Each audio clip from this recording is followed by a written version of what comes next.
Coming to you from the city of the weird. Exploring topics from the esoteric and unexplored to dimensions unknown. Shining a light of truth on the darkest corners of our reality. Welcome to the Curious Realm.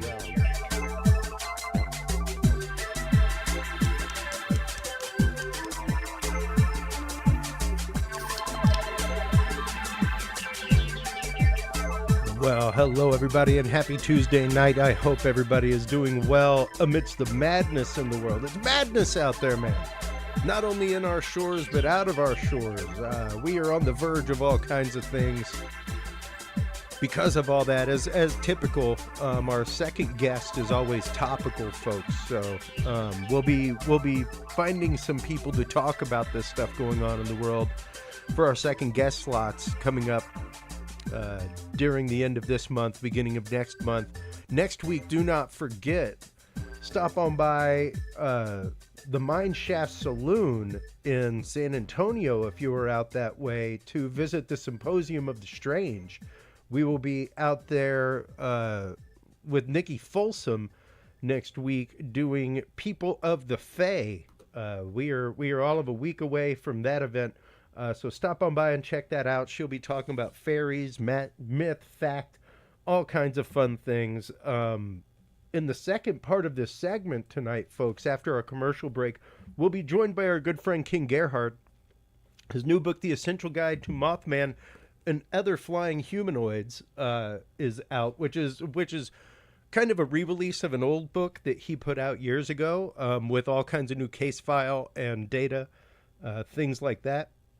So that's going to be super fun. Also super fun, this weekend is the official release of Gulf Coast Great White Sharks Return of an Icon. This event, this awesome documentary put on and put together by our good friend Chester Moore as well as researcher Paul Fuzinski, will be going on at the Museum of the Gulf Coast in Port Arthur, Texas. I cannot wait to go out to this. Welcome back to the show, Chester Moore, and welcome Paul for the first time. How are you guys doing tonight? Great. Doing great, man. Talking sharks with my friends tonight, so this will be fun. Right? It's been awesome to see you develop things, especially everything that you've had going on over at Gulf Coast Great Whites. You jumped on the story of Lee Beth like a rabid dog when it happened, Chester. I remember it was like you had a website up within half a day. It was you were on this story from the get-go. And as we had you on the show whenever you launched the Gulf Coast, the Gulf Great White Sharks website. And like I told you then, growing up in Houston, the Bay of Yoo-Hoo, as we called it over there, you knew there were sharks out there. You knew there were some, maybe some tiny reef sharks, things like that. But you never really considered, of course, growing up, watching Jaws, you couldn't see in the water. So there was always just this reticent fear of my God, there's a massive shark out there. But my God, there are massive sharks out there. So absolutely. Let's go to Paul first. Paul, how did you first come to the world of wildlife research, conservancy work, and how did you come to meet Chester? It was just something that I was interested in when I was 25, graduated college and hopped on the Appalachian Trail and spent 6 months out there doing that whole thing. And then it really got interested in, wildlife and the outdoors in general. And I started, researching all this stuff about hunting and fishing and, kind of like living off the land kind of stuff. And that brought me to wildlife conservation. And long story short, I ended up meeting Chester at a wildlife conference, and we have been great friends ever since, and we've made many wildlife documentaries together. We've traveled all over the United States. We've been to Yellowstone. We've been out to Colorado, Rocky Mountain National Park. We've been to Boston filming this great white shark stuff, down to Texas a million times, and it's just never a dull moment with the Chester Moore. Yeah, he is constantly out in the field, this guy, and his work speaks for itself. I mean, of course, Chester runs Higher Calling Wildlife. He is a reporter and photographer for Texas Fish and Game. He's the host of the numerous award-winning now uh, podcast Dark Outdoors. So That's the it's latest. there. It That's is. the latest right So there. happy for you, man. That's great. That's Thank great. you. And it's one of those when you live your life in the outdoors. It's it's interesting to see something like this pop up. How much of a surprise was it to wildlife researchers out there, guys, when they found out that apparently not only were great whites like Lebeth out there, but had been out there, and that there are numerous. Well, it's a really interesting story, Chris. And if you look back, even in older books that I have from like, the 60s and stuff, and I collected, I would go to old thrift shops as a kid and pick up all the wild. I'd find older books and it would show the range of the great white Gulf of Mexico. But there was a lot of controversy whether there were still any out there. Mm. And then right around this time, exactly 20 years ago, my friend Captain Ryan Warhola gives me a call from a satellite phone. He's a charter captain. He was an 18-year-old charter captain at the time, 60 miles off Sabine Pass. And he says, Chester, I'm in a rig and I need to know the difference between a mako and a great white's teeth. Now, a mako up to 7-8 feet next to a great white, it's 7 or 8 feet. Look pretty similar. They're in a similar branch of sharks. And I said, a mako has kind of jangly teeth and a great white's perfect triangles. And they got quiet. He said, Chester, I'm looking at a 15 to 16 foot great white. And that began an investigation. And I wrote an article for Tide Magazine that year called Jaws in the Gulf, and it won an award, but it was very controversial. The editor got some nasty emails saying that's fiction, blah, blah, blah. Although I had old reports going back into the 50s of great whites.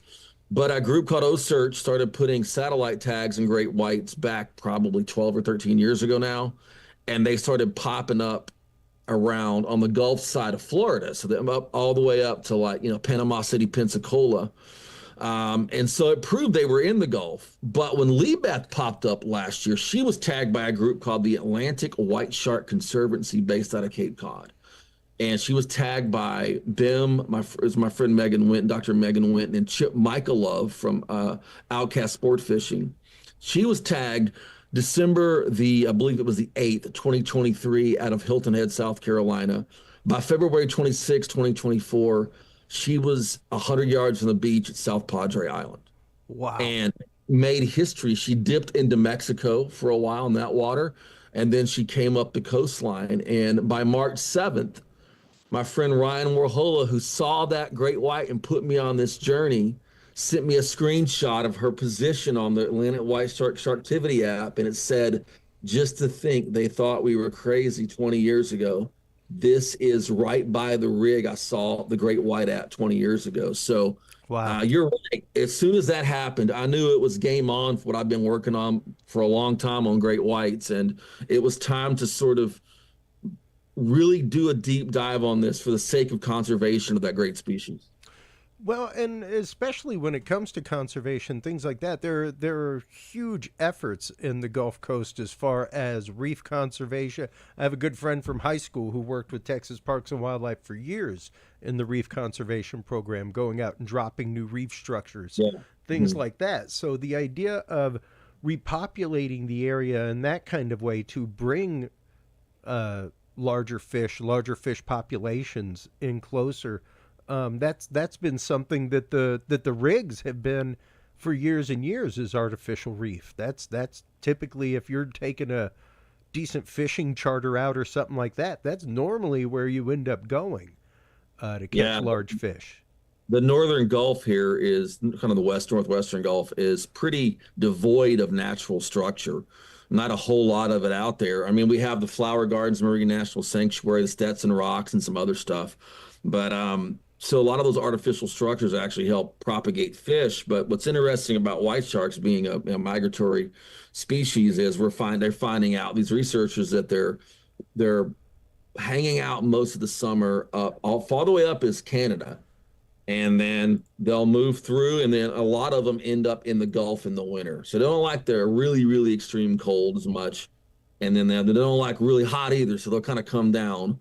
And it's been a really fascinating ride because it's and Paul and I really had a very specific talk about this when we put this documentary together, is that this is a very symbolic thing, because I can tell you, man, the Gulf has a lot of redfish. People go, okay, cool. Yep. I can tell you there's even marlin out there, and some high-end fishermen that get excited. But when I tell you there's great white sharks out there, the whole world wants to talk about it. So that's really what me and Paul were talking about. And Paul, while we're doing these interviews and stuff, I remember at the end of one of my interview segments with a man named Dr. Greg Skomall, he asked how much sport fisherman dollars for projects like you paid for. You want to tell that little story right there? Please, Paul. Well, yeah. My whole thing was, a lot of this, there's just this weird conception that, hunting and fishing are bad and they do all this stuff, but when in reality, it funds the majority of conservation work. Yeah. And so, I just had to ask, I'm like, how much of this work is funded by hunters, fishermen, whatever, and it's a pretty big portion of his work is funded by, an offshoot of the conservation dollars coming from fishermen. So it's just, really interesting stuff. Every time you turn a corner with this stuff, you learn new things, and it's just exciting in general doing any conservation work. But I mean, come on, it's great white sharks. You can't beat that. Yeah. Well, and especially on the anniversary of Jaws coming out, things like that. And like you were mentioning, the idea of conservation work, especially making such a difference to being funded by fishing licenses, things like that. That's something that I've told people about for years and years, is proper hunting, regulated fishing, things like that. Sure. Actually do amazing things for the populations, because at that point, yes, the money coming through from tagged fishing, redfish tags, things like that, go toward the Coastal Conservation Association. They go to replenish redfish populations, things like that, make sure that the conservancy for those are there. And it's kind of like we've said numerous times having you on the show, Chester, and even with our guest Ken Gerhard afterward, if you love Bigfoot, if you love things like that, get involved with conservation. Start conserving the land where they live. If you love great white sharks, if you love these other animals that are in the ocean, get involved with the Coastal Conservation Association across the country, because it's hugely important. And you brought up a great point there about very proper conservation. That's what happened with great white sharks. So researchers have learned that it takes 25 to 30 years for a white shark to reach sexual maturity. Wow. So, and they have a handful of young. So it doesn't take long when you start targeting those big fish to wipe out a population. They believe the Atlantic populations, with the Gulf's populations intertwined with the Atlantic, that it was down 80% in 1997 due to scientific research and learning all this. They started protecting great white sharks. And you started seeing comeback because it was illegal to harvest them. It's not sustainable. It's not a sustainable harvest of redfish, which put out millions of young, millions of eggs. And so that became a thing. And they also removed a lot of gill nets along the coast, which were probably catching a lot of the younger white sharks moving in. So science kind of led the way in conservation. Now you have groups like the Atlantic White Shark Conservancy and others that are doing wonderful work on OSearch and others, trying to raise awareness and do a lot of this great scientific research. And I've said this in every media appearance I've done on this, and that is that if you hear about the Gulf in national or international media, it's either a hurricane or an oil spill. I want people to look at the Gulf as a very vibrant, important water body that has incredible biodiversity. And there's no better symbol of that. And there's no better time. I interviewed Lewis Pugh last week. Lewis Pugh is an endurance swimmer who swam all kind of environmental swims he does. He swam back in May. He swam around Cape Cod, the whole thing. And, and to raise awareness of great white sharks. And he said, this moment with this one of the most iconic films of all time, the 50th anniversary, this is a once in a generation opportunity to talk about this topic. So I knew when it was time to work with someone who had the intestinal fortitude and can keep up with me. Paul was the guy to go do this with because of his heart for conservation, his talents as well. And I knew this was a moment. And here's the thing, this is the first ever documentary about great whites in the Gulf. Now, I'm sure on Shark Week this year, they'll debut something on Animal Planet, but that'll be great. Yeah. We beat him to the punch by a few weeks here. That's right. That's right. By just a little bit. Now let's start getting into that. Paul, what was it that begat? Because you do quite a bit of, not that Chester doesn't do a lot of field work, things like that, tons of field photography, that kind of stuff, but you specifically do quite a bit of documentary work, things like that for your outdoor work at Aptitude Outdoors. Yeah. I really think that, I don't have the scientific background to study these animals, professionally. I don't have a biology degree. I don't have, the hard science background that it requires to do all that. But somehow over time, I've just been getting better at filmmaking and filming, and I have a real passion for filming wildlife.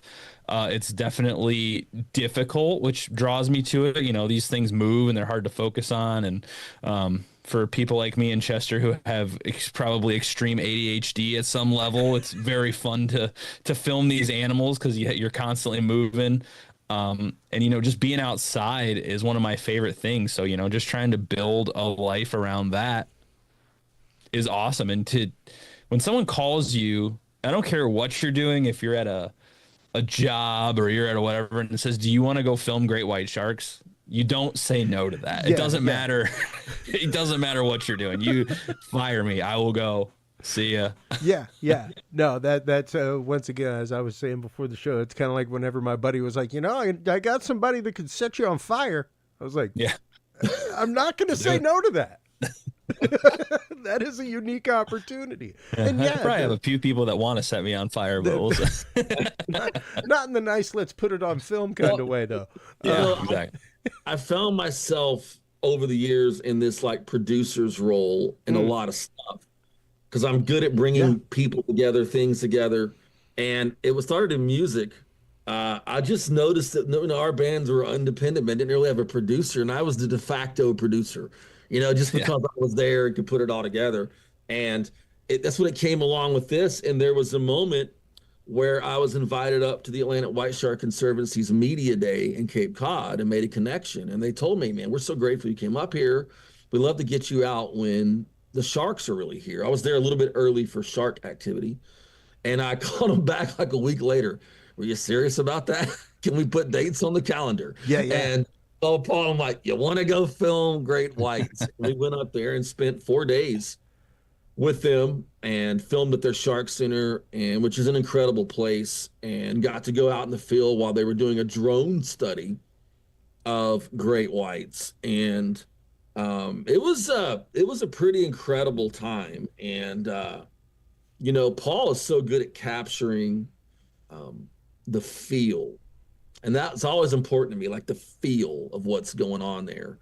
And, I'm looking out there and there's like this probably 200 seals on this beach, and the captain of the boat goes, there's going to be sharks. He said, why? He goes, there's only a couple of seals in the water. They know something. And then like the other seals were like, they were clueless, and the dudes on the beach, you could kind of see them going, hey, shark. And they're like, huh? Those guys ain't going to make it.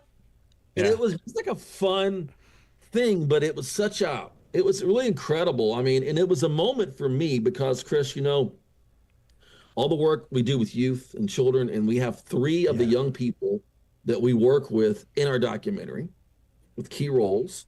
That was something I had to have. I hate when you hear about like, let's get the next generation involved, and no one ever shows the next generation doing anything.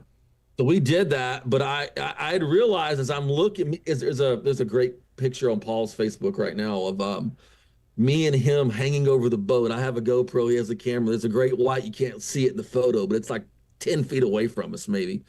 And I'm realizing I had now seen great white sharks from my cage dive in the Pacific in 2002. Now I'm in great whites in the Atlantic. And this was from a little boy who saw Jaws and watched Jacques Cousteau ocean specials and dreamed of one day being able to see this. And part of what we want to do with this documentary as independent filmmakers, as independent journalists, is to let people know that if they have that dream in life, if these two knuckleheads can make it happen, they can.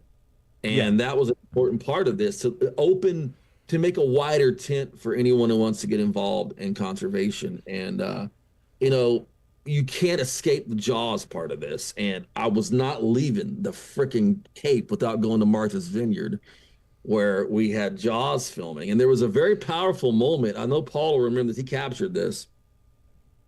We're leaving in this gigantic, huge ferry going over to Martha's Vineyard, like a 45-minute ride. And look back, kind of tucked in under these beautiful oaks out of Woods Hole there. Sign says Oceanographic Institute. Well, on Jaws, when Richard Dreyfuss's character, Matt Hooper, walks up to the scene, he says, "Hey, I'm Matt Hooper from the Oceanographic Institute on the mainland." Yeah. I was looking at the real one they reference on the mainland from Martha's Vineyard, which is Amity in the movie. And it was a cool moment.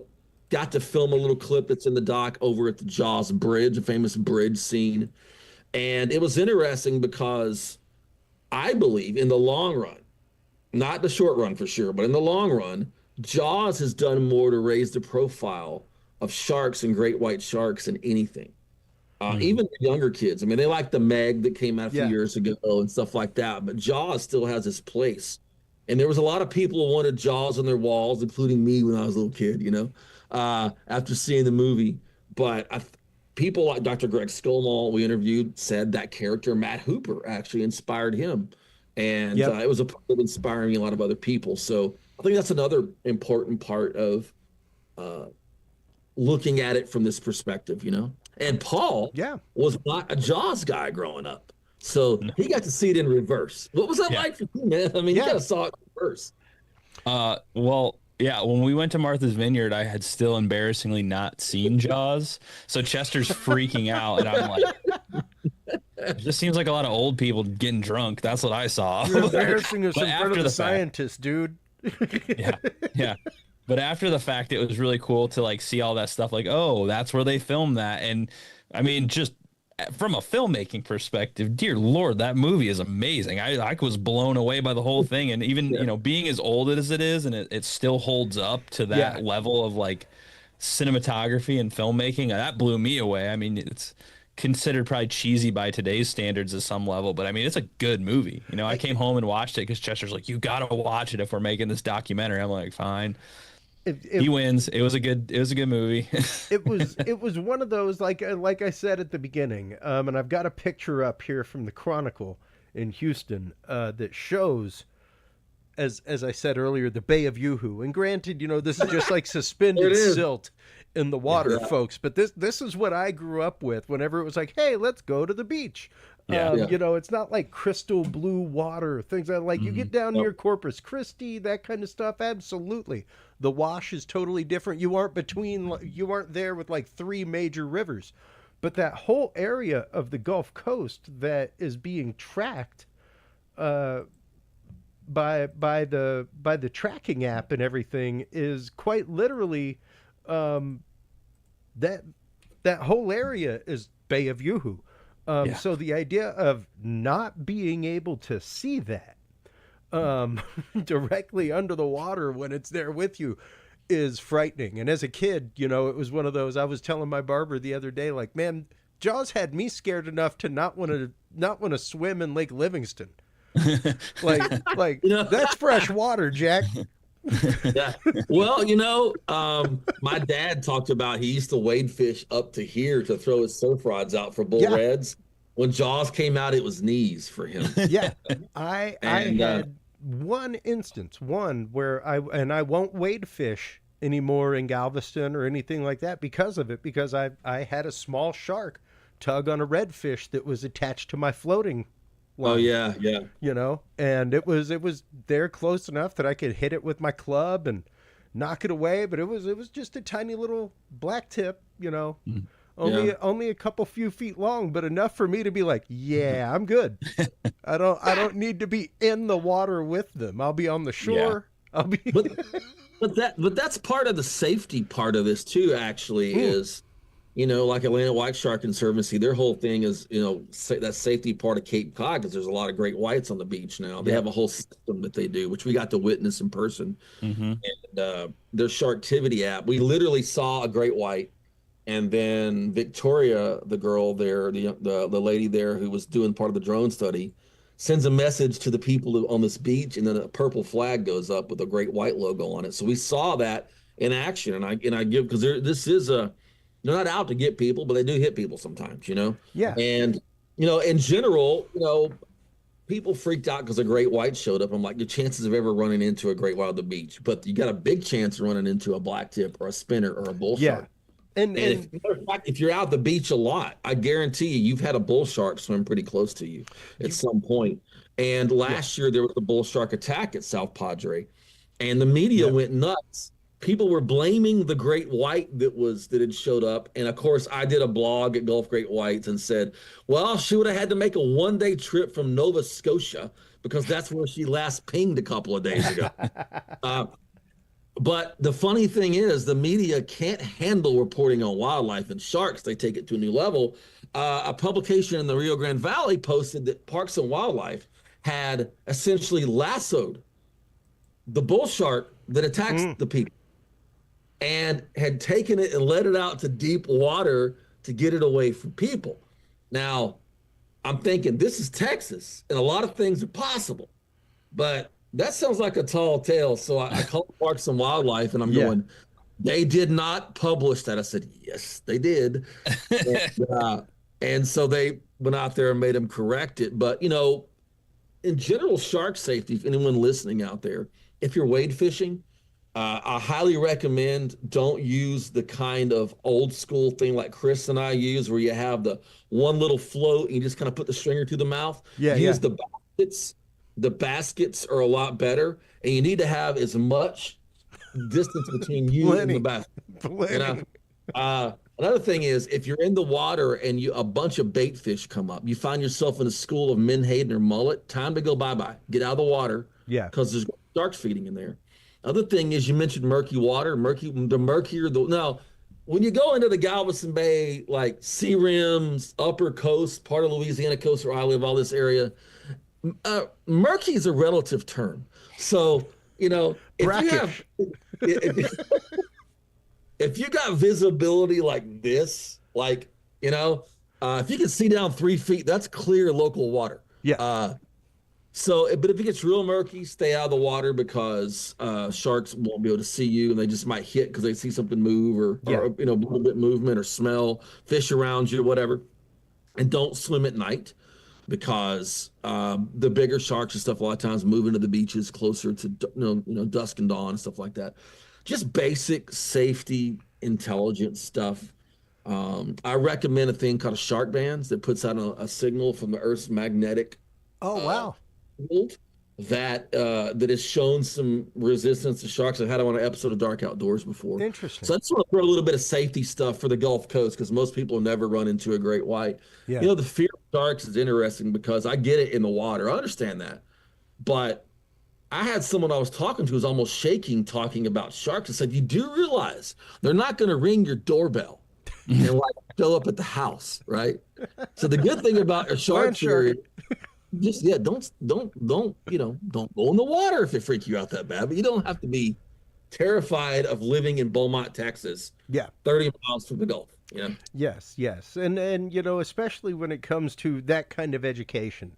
Once again, I think that that was brought about a lot in Jaws. It was interesting because they did the character from Woods Hole did do a lot of education on behalf of sharks, letting people understand, great whites aren't man-eaters. That's not really what they do. It's not really the prey that they're after. We don't if they bite us, it's more maybe an exploratory bite, something like that. And once they realize there's not enough fat content, and even the idea of, like you said, bull sharks. Those are ones that they are reported a good 35 miles up the Mississippi. There's one currently wreaking havoc in the Potomac.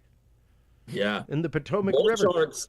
There has actually been a bull shark that was verified in the Mississippi and Illinois. Yeah. Yeah. I mean, it's pretty crazy. Now, you mentioned all that educational effort. This book was an important part of my childhood, and it sold a bajillion copies. And there's a couple that were involved with the cinematography underwater of Jaws, Ron and Valerie Taylor. And they actually took all the first video and photos of great whites underwater they took, including that shot right there. Wow. But talk about the power of images. When I think great white shark, immediately the coolest photo ever taken pops up in my mind. That's what I think of. I think of a great white. That shot by Ron Taylor. Yeah. And, Yeah. And I look at that and go, that's the coolest thing in the entire world. Some people may have a different reaction. Yeah. But how you present the image is important. I think we did that well in the documentary. We didn't make them seem like they're a bunch of hippie vegans with gluten-free sandwiches trying to go for an oceanside camp out. They are great white, for God's sake. Well, but I was going to say, let's get into that real quick, Paul, especially as somebody who, once again, was not necessarily a shark enthusiast growing up or through your conservancy work. What was it like for you to step into that role as a filmmaker and really document that side of it, the effort for conservancy? And what were you trying to, at least as somebody who may have had their own personal revelations as this journey went on, what were you trying to get across with the film? Well, I think most importantly is that, yes, sharks are dangerous, but I mean, every animal is dangerous if you're an idiot, I guess. We're pretty dangerous. Yeah. I mean, humans are the most dangerous. That's something Chester and I talk about quite often. So, it's just about being smart. I mean, there's so few shark attacks that it's really just media blowing it up. And I think it's really important to remember that you are responsible for not getting attacked by a shark. I mean, if there's, you talk about Boston, there's no joke up there. You go on the beach and there are signs. I would say, what would you say? They're probably 10, 15 foot wide by 8 foot tall on the beach. Giant, bright red signs that say there are great white sharks in this water. You are risking your life when you go in there. If you ignore that, that's your problem, dude. Like they're doing everything in their power to make sure that you're aware of what you're getting into. So I think a lot of this stuff is blown out of proportion. And just like Chester had talked about earlier, it takes them almost 30 years to mature to be able to have babies. And they can only have so many at a time because I think when we interviewed Dr. Megan Winton, she said they're 8 foot long when they're born or something. They're just massive. 5 feet. Yeah, 5 feet at birth. 5 feet. So, I mean, you learn a lot about these animals in real time, but then, the moment everything came together for me is like with Chester, when a lot of the stuff we do, it's like a 3-4 day gauntlet. He calls me up and says, hey, I've booked a flight for you. Meet me in Boston. I'll pick you up at the airport. We meet up, we drive, we BS, we catch up, we get to where we're going, we get to the hotel, we wake up, we got to do a couple interviews, we set up, blah, blah, it's just rush. And then all of a sudden we're on a boat in the middle of the ocean outside of Cape Cod. And I'm just in filmmaking mode. So I'm filming everybody on the boat. I'm trying to film the airplanes flying overhead. I'm trying to film everybody doing their thing on the boat. And they said, oh, there's a shark we're pulling up. So I screw on my attachments to be able to see in the water. I'm hanging off. I'm filming this shark. And then I look like I'm in the camera. And you would understand this working with cameras. I'm in the screen looking at it, filming it, making sure it's in frame. And my eyes focus past the camera. And I'm like, that's a great white shark. Like, holy crap, that is a real massive great white shark. And I am on a railing, basically walking the plank out here. I'm 6'1", so like this railing's below my hip, and I'm like, if this boat rocks, I'm dead. Like, I look like a pretty good seal. So it was very cool to see that in person. And then to learn from these people about the shark research that's going on, like the current shark research. A lot of the stuff we're hearing, a lot of the stuff that they make on television, they make it fast, but some of this stuff's years old. Like if they're doing reruns from Shark Week, that could be 10 years old. That's old information. We're learning about new things, and it's really interesting.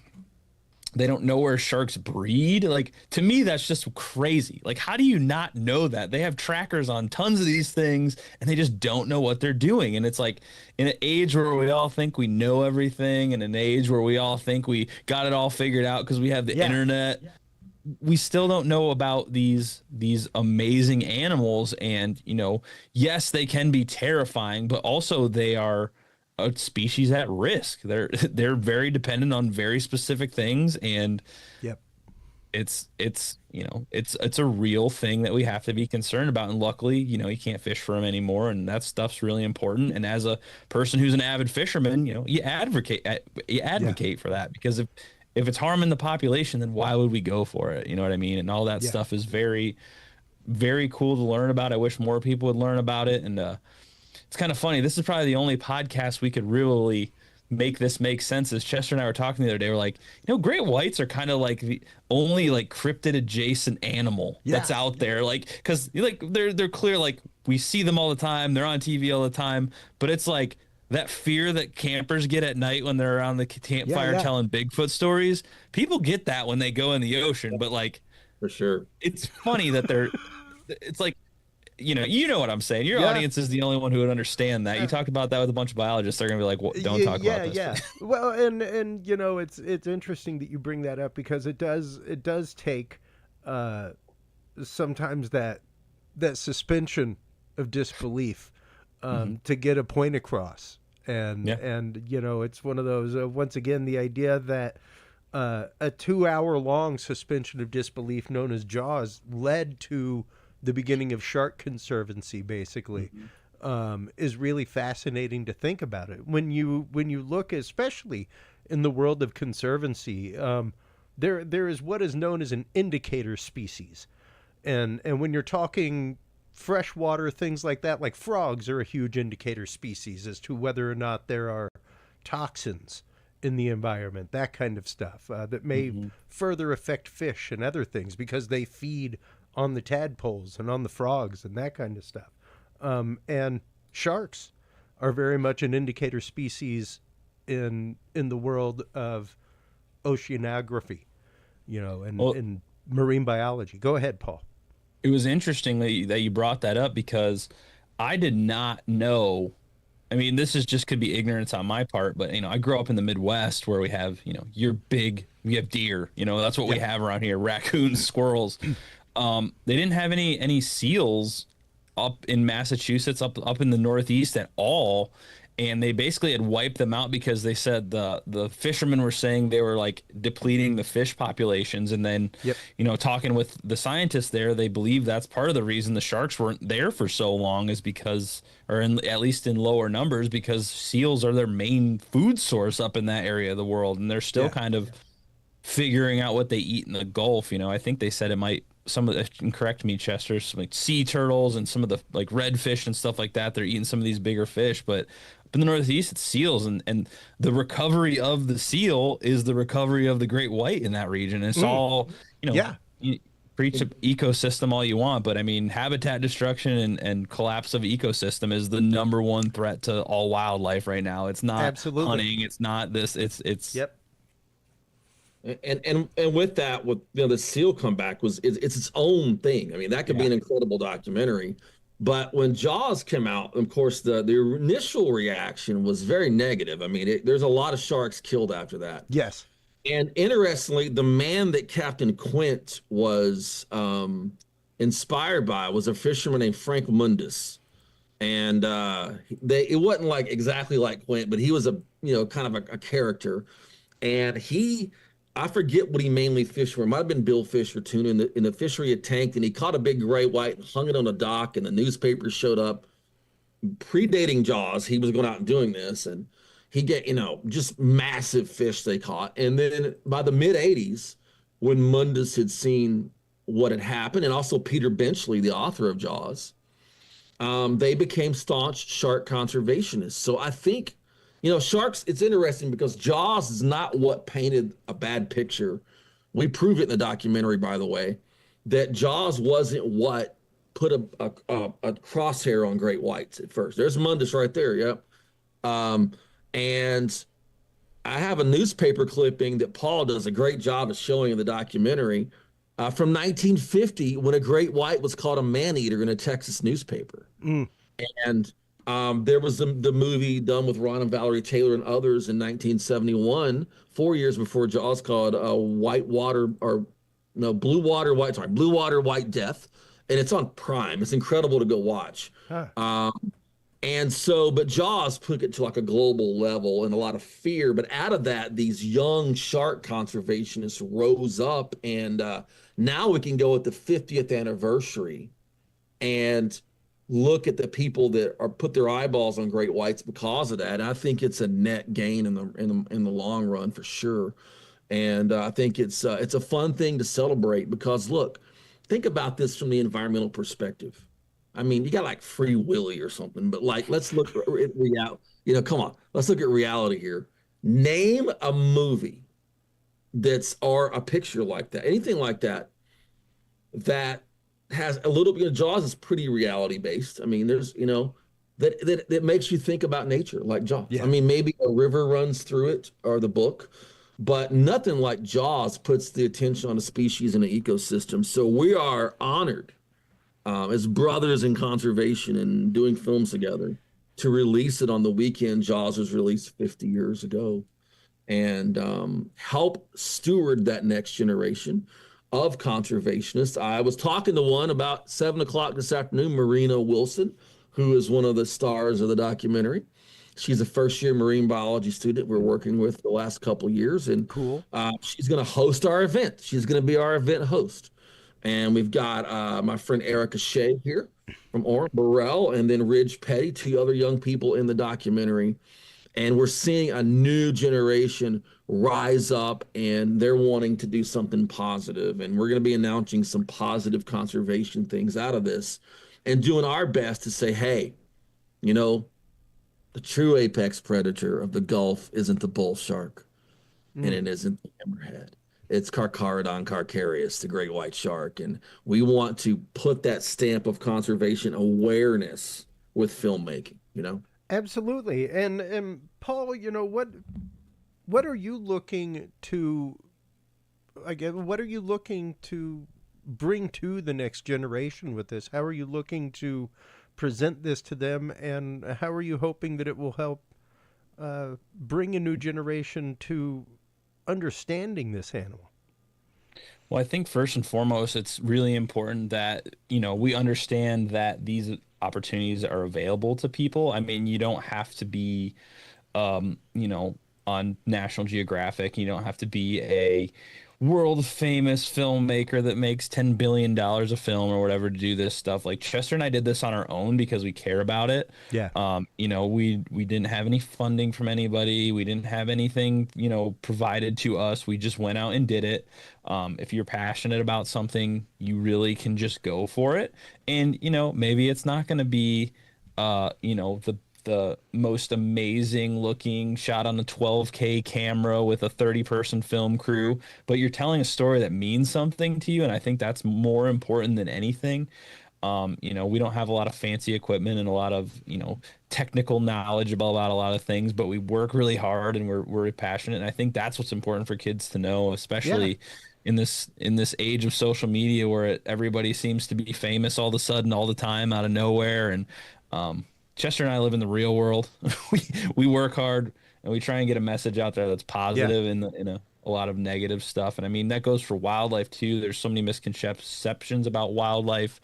People are just confused. They don't understand it because we're not in touch with wildlife anymore. I mean, it's rare for people to be interested in wildlife and nature and the outdoors in general anymore. And I think it's just bringing people any way possible to bring them closer to the real world, which is, nature. And I think that's really important, and just letting them know whatever they're passionate about. If they want to be a marine biologist, filmmaker, journalist, podcast host, whatever they want to do, they can do it for whatever they're passionate about. Hopefully it's wildlife from my perspective, but if not, They can do it, man. We're just dudes. Absolutely. We're out here just doing it. Absolutely. And, you know, that brings up a huge point that we try to champion on this show all the time, and that is the concept of citizen science. I am a backyard astrophotographer. I am out there looking at the night sky all the time. Like a good 10% of astronomic objects and discoveries are made by people like me, who just have the time to observe. You know, and it's fascinating to see, how many relict species have come back. Things like the ivory-billed woodpecker, stuff like that. And that's only through people who have the time to observe. Now, granted, there are people like y'all that are out there in the field doing this stuff. Chester, once again, works with, Texas Fish and Game, things like that. He's out covering bighorn sheep relocation all over the country, things like that. So when he reaches out to somebody, it might be a little bit different level, you know. However, if you're somebody out there with a big footing on the weekend and you have trail cams out in a dense wooded area, feel free to get with your local wildlife conservancy. They would love to be able to count bears with that, count birds, all kinds of things.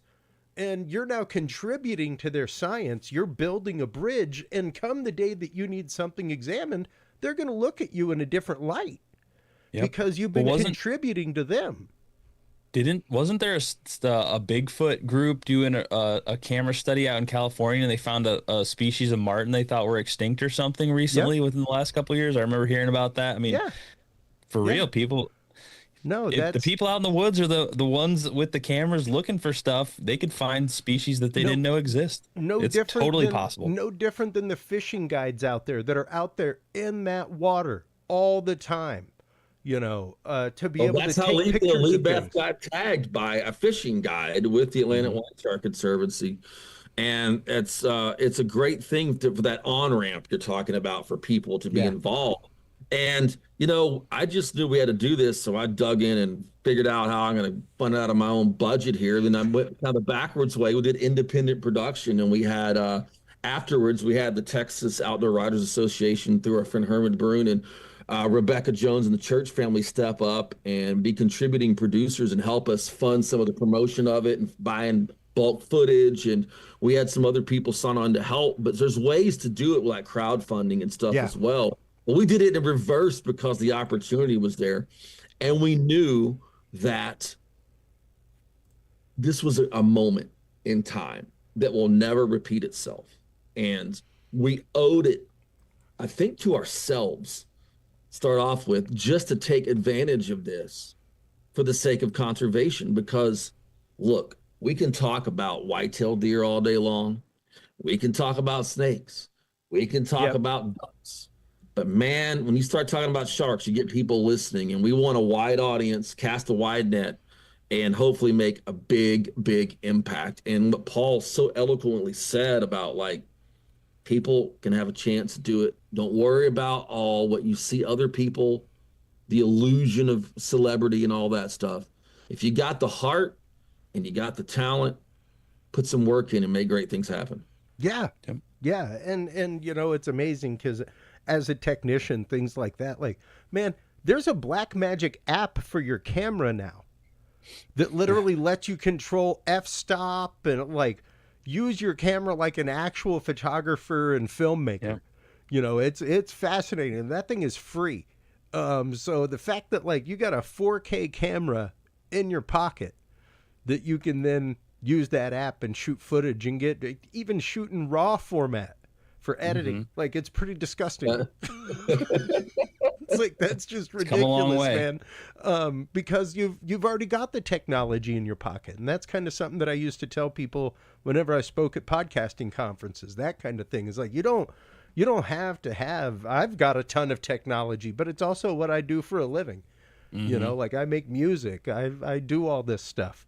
I've been in broadcast for years. I do corporate AV for a living. So I have tons of technology, but when I went live on the way into my son's birth, in like from the waiting room to the surgery room, I just had an earpiece on That was it. I wasn't even live on video. I was live on audio, and that was it. It was just a hardwired earpiece to my phone.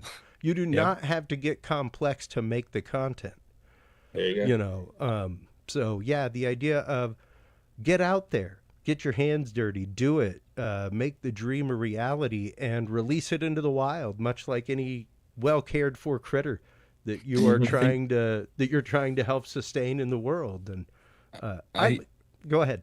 No, I agree. I would say that's one of the hurdles I see with a lot of people is they'll make something or they'll want to work on something for years and years and it's never perfect. And I'm like, at some point, guy, you just got to let it go. You just got to send it. Like, you know, I was telling Chester, I sent him the final documentary last night and I was like, I could sit and nitpick this thing to death for 5 years, but it's as good as it's going to get for the time frame we have, and it's ready to go, and it's watchable, and it's the best thing we can make in the window. And I think it's important. You got to give yourself a deadline and just go do it. Put it out there. You can make other stuff down.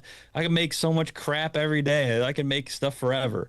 And something I regularly do that I enjoy is like with this trip with Chester. I'm coming down there. I'm not bringing any of my nice cameras or anything. I have a little Sony pocket camera, and it's just sometimes it's good to go back to your roots with your cheap equipment and just see if you can still make good stuff with it, because you can. You don't need expensive equipment. No, it's all BS.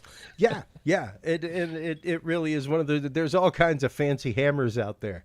And then there's one with just a wooden handle. Like you don't need a tuning fork inside of it and all kinds of things. But it's out there, you know. And yeah, the idea of one of the things my wife's always mentioned about me and my music is that I actively enjoy listening to my music.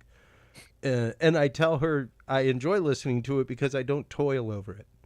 I had friends for years that when they went to make an album, and granted, I don't do a lot of vocal singing, things like that, but still, I don't toil over it. When it's done, it's done. And it may be done rapidly. It may be done in about 6 months, something like that. But I release on average at least an album or two a year, something like that, because I don't toil. I don't make it a chore. That's a great point. And I mentioned this. So the metal band Overkill, it always ends up going back to metal somehow. Life is Bobby metal. Blitz from Overkill. Bobby Blitz said, look, man, we're not artists trying to convince the world and beg the world to understand our artistic dialect. We're craftsmen. We have a certain skill set. We do our best and put our product out. And that's kind of all this is about.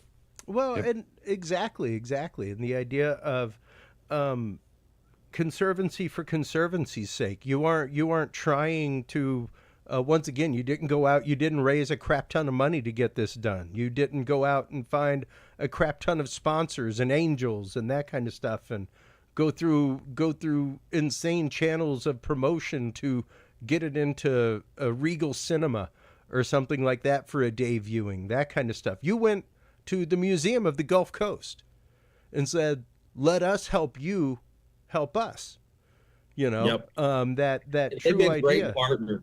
It's a very prestigious museum. It's a 19,000 square foot museum. It's a big museum. And great place. And they're great at hosting events. And the fact this was Gulf centric, it wasn't just made by somebody on the Gulf Coast. It was about the Gulf Coast, was, I think, very important to them. And they built a cool event around it. And we're doing a lot of media. And we're so excited to meet everyone that's going to come out. We've got, it's going to be a lot of fun, man. We're going to have, it's for the whole family. It's free. 2 showings of the documentary and get to hang out, see us, and learn about sharks. And I'm going to do a little presentation before the doc debut called The Jaws Effect. And I mean, you think Chester Moore is going to be on the day Jaws was released 50 years ago and not talking about it? You're out of your freaking mind. So I'm going to have that little talk before we go, and then we're going to take this shark and let it go out into the water, and hopefully it doesn't attack anyone. Well, I am. Well, maybe a few people. That's fine. Hopefully, it at least nibble some toes and get some good attention. There we go. Because truly it is important, once again, for science to have just in the last little bit come to the realization that the Gulf Coast is actually a massively important, basically nursery for great whites. That, like, this is where they come to spend part of their adolescence. You know, things like that is fascinating research. And once again, just coming to the world of marine biology. So it changes things. It changes how we look at things here in the Gulf. It changes how we treat the waters that we're fishing regularly, things like that. So thank you guys for the effort, for seeing the necessity for this and actively making it happen, because once again, people can take pen to paper and start putting a documentary together, but to I remember, once again, it was not long ago, it wasn't even a year ago, Chester, that you launched Gulf Great White Sharks. So at gulfgreatwhites.com. And it was probably a few months after that that you were like, me and my buddy Paul are starting a documentary about this. So it's been within a year that this was conceived, shot, put out. So congratulations, guys. Thank you. I am hugely happy for y'all. Before we let you go, Paul, let everybody know where they can go to like, follow, subscribe, where they can go to find everything that is Paul Fuzinski. Yeah, you can just go to aptitudeoutdoors.com. That's where everything that I make goes. I'm on social media. I'm not a big active social media guy, but I am on there. So it's Aptitude Outdoors on everything. And, you know, I'll be posting about the shark stuff and my trip down there at the museum helping Chester. So if you want to find me, you can reach out there. Fantastic. And Chester, before we let you go, where can everybody go to keep up with everything that is Gulf Great Whites? And where can they go to keep up with everything that you do with Higher Calling Wildlife? Where can they go to get their tickets for this event? Are there tickets for this event? Is it just come to the museum, buy your admission? It's come to the museum, but the first 100 families that come get a commemorative movie pass. Ooh, and they also get a commemorative, there's only 100 of these printed up, I was there, Gulf Great Whites decal. Nice. And lots of cool stuff like that's free.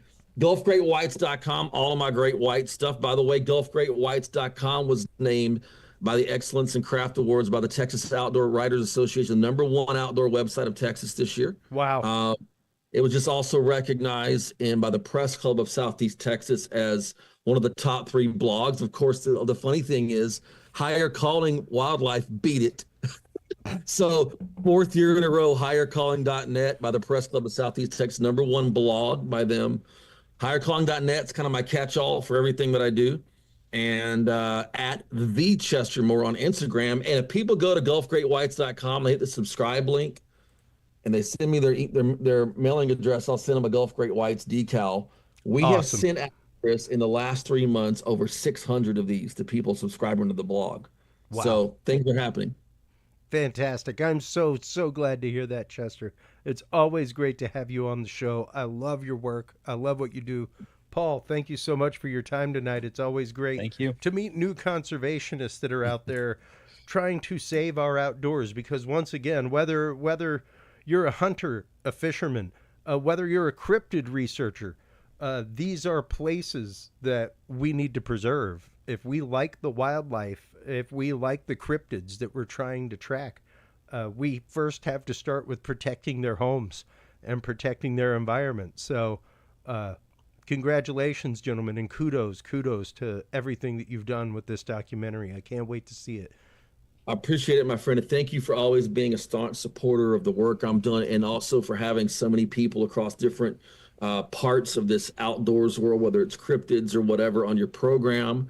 Thank you for being you and having us on, man. Absolutely. Yes, thank you very much. You bet. You guys take care. Have a great evening. I'll be sending links, everything else very soon. Sounds good. All right. Take care, guys.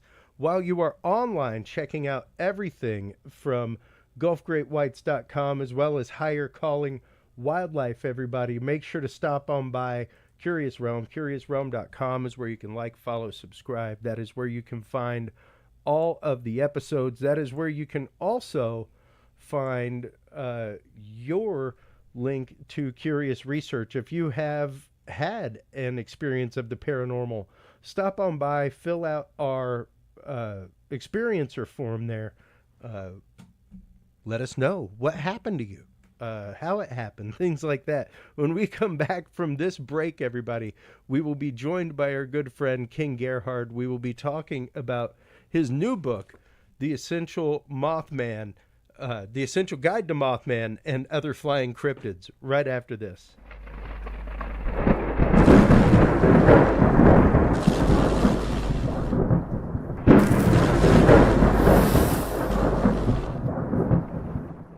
The key to good science is good research. At the heart of good research is a good data set. With the field observation and encounter log from Curious Research, you can easily keep track of your investigative information all in one place, making it easier to review cases and readily see comparisons and contrasts between them. Whether out in the woods squatching, in a back room gathering EVPs, or using high-tech gear to track UFO, UAP activity, this easy-to-carry, pocket-sized scientific data log is the perfect companion for any field researcher. You can find your copy of the Curious Research Field Observation and Encounter Log at Amazon.com or visit the official Curious Realm store at curiousrealm.com/store to reserve your copy for yourself, your family, or a mind that you want to open. That website again is curiousrealm.com/store.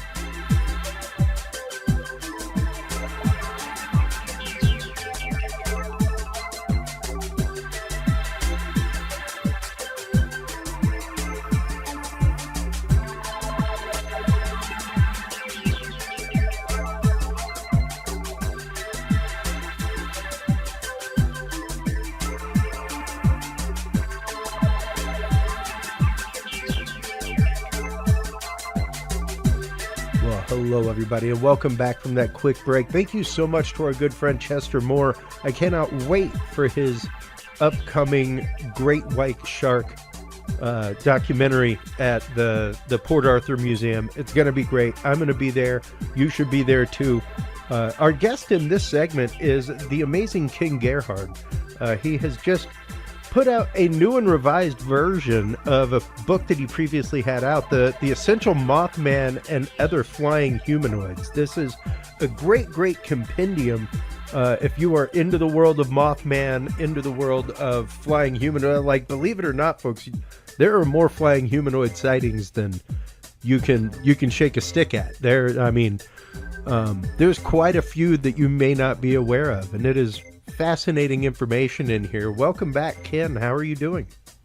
Christopher, it's always an honor and a pleasure to be with you, my friend. How are you doing today? Doing great. I have been thumbing my way through the new book. I got my copies directly from you. You had a limited edition signed batch, so I had to get a couple of those. Thank you. And absolutely, it's if you coming from the world of rock and roll, if you like the band, buy the CD, folks, because they didn't get paid at the door. So always, if you like research like this, go buy the books that researchers write. That's literally what enables them to do more research. So I love the fact that you have revised this book, added new things to it. What was it that brought you to write the book to begin with, Ken? Well, Christopher, my genesis into investigating creatures like the Mothman and other flying humanoids goes back to when, as you know, I'm kind of a traditional old school cryptozoologist in terms of, try to keep it straight zoology. And so, yeah, that's kind of how it was intended to be. But about 25 years ago, when I was living in San Antonio, when I first moved to San Antonio, and just before that, I began researching accounts of winged cryptids throughout South Texas. Many of my Texan friends will be familiar with the Big Bird. Yes, a play on the Sesame Street character, but the creature that was described down there in the Rio Grande Valley and parts of San Antonio, yep, starting in 1975, 76, was, this winged creature. Some said it was bat-like or more like a flying pterosaur, like a winged reptile type thing, very dragon-like. Some people said it was just an enormous bird. But anyways, all of those things kind of fall within the purview of traditional cryptozoology. But shortly after I came out with that book, I appeared on an episode of the old show Monster Quest. And then the following year, they called me up. The producers called me and said, "Hey, would you like to go down to Mexico and investigate kind of a Mothman case that's developing down there?" This was in 2009. And of course, I was like, wow, I was weaned on the Mothman as a kid. Of course, my mom used to regale me with stories of the West Virginia Mothman, and I read John Keel's books when I was a kid and all that kind of stuff. So it's always been a fascinating mystery to me. So we went down to Mexico in 2009, filmed the episode, mostly around Monterrey, and interviewed some eyewitnesses who claimed that they'd seen, winged human-like creatures. And then ultimately I ended up, doing another show up in Point Pleasant. Finally got a chance to go up there and investigate the original Mothman in 2010 or 11. And of course, once you're on TV talking about these things, ultimately people will reach out to you that have had experiences, which is what happened. I was contacted by a number of people who, wanted to basically unburden themselves. They'd seen these weird winged human-like creatures, certainly nothing that we consider traditional within the field of cryptozoology, but very strange. And so ultimately through the years, I've interviewed many eyewitnesses. I've investigated these winged humanoid creatures, kind of in addition to my traditional cryptozoology stuff. And I guess as we get into it a little bit, it will be clear that I view this as definitively a metaphysical or supernatural construct or phenomenon, something that folks that are in the UFO field with you or in different aspects of the paranormal field will relate to, because it's certainly, again, the Mothman, from the outset, let's say it, the Mothman does not match anything that should have evolved on this planet.